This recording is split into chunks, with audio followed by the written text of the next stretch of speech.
PCC chief Deepak Baij ने अपने निवास स्थान में विभिन्न मुद्दों पर पत्रकारों से चर्चा की।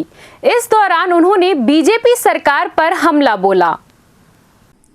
छत्तीसगढ़ में जहां सरकार सुशासन तिहार अंतर्गत मिले 45 लाख आवेदनों में से 75% के निराकरण का दावा कर रही है, तो उसी को लेकर उन्होंने कहा कि समस्या के समाधान के लिए संबंधित विभाग में चिट्ठी को भेज देना समस्या का निराकरण नहीं होता है।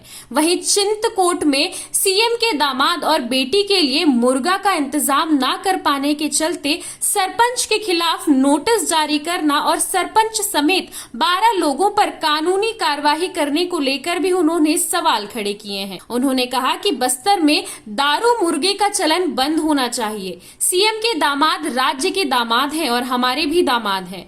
अगर उन्हें किसी चीज की जरूरत थी तो हमें कहते, परंतु इस तरीके से सरपंच और 12 लोगों के ऊपर कार्रवाई करना गलत है। इसी दौरान भारत पाकिस्तान युद्ध विराम को लेकर उन्होंने कहा कि युद्ध का परिणाम क्या हुआ वो अभी तक लोगों को समझ नहीं आया है। अब देश के विदेश मंत्री देश जब आतंकी हमला होता है और आतंकी हमले के जवाबी कार्रवाई से पहले पाकिस्तान को अवगत करा दिया जाता है। ये कौन सा हरिश्चंद्र हुई है भाई?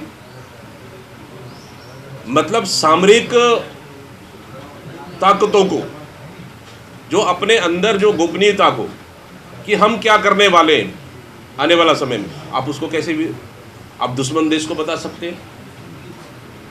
तो कौन हुआ पाकिस्तानी? कौन हुआ पाकिस्तानी?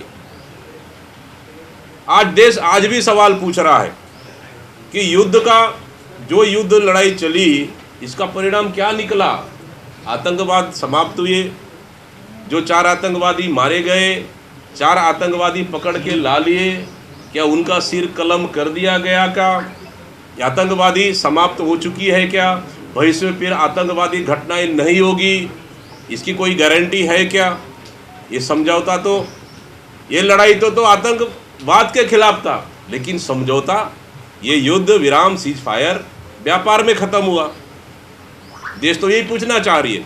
आप विदेश भेज रहे हो हमारी टीम को विदेश को समझाने, बाकी देशों को समझाने। अरे भाई हमको देश के लोगों को तो समझा दो, युद्ध विराम आखिर किस उद्देश्य से किया गया? देश की जनता तो यही जानना चाहती है। सर वहाँ के जो मध्य प्रदेश कहीं पोर्टल अगर होगा तो हमें भी बता दीजिए कि कहीं पोर्टल में हम लोग भी चेक कर लेते हैं कि 40 से 42 लाख आवेदन आया है, इतने आवेदन पे निराकरण हुआ है। भाई देखिए, कान इधर से पकड़ो या उधर से पकड़ो, विष्णुदेव साई जी क्या कर रहे हैं, उनके मंत्री क्या कर रहे हैं, इस विभाग का आवेदन को संबंधित विभाग को भेज दे रहे हैं और ये बोल दे रहे हैं कि समाधान हो गया, ठीक है, कार्रवाई हो गई। अब उसको इस विभाग से उस विभाग को चिट्ठी को ट्रांसफर करना ही अगर समाधान कर रहे हैं तो बधाई भाई उनको। यही विष्णु का सुशासन है तो अच्छा है। कहीं पोर्टल अगर होगा तो हमें भी बता दीजिए कि कहीं पोर्टल में हम लोग भी चेक कर लेते हैं कि 40 से 42 लाख आवेदन आया है, इतने आवेदन पे निराकरण हुआ है। भाई देखिए, कान इधर से पकड़ो या उधर से पकड़ो, विष्णुदेव साई जी क्या कर रहे हैं, उनके मंत्री क्या कर रहे हैं, इस विभाग का आवेदन को संबंधित विभाग को भेज दे रहे हैं और ये बोल दे रहे हैं कि समाधान हो गया, ठीक है, कार्रवाई हो गई। अब उसको इस विभाग से उस विभाग को चिट्ठी को ट्रांसफर करना ही अगर समाधान कर रहे हैं तो बधाई भाई उनको। यही विष्णु का सुशासन है तो अच्छा है। का जो वहाँ टैक्स जो ले रहे थे पार्किंग के लिए, तो पार्किंग के लिए था। जो पर्यटन स्थल में कोई आते हैं बाहर से पर्यटक, तो उनको पार्किंग के लिए वो नाका जो चल रहा था वहाँ पे लगभग पिछले 10 सालों से चल रहा था। मैं विधायक भी था क्षेत्र का 5 साल और सांसद के रूप में भी रहा।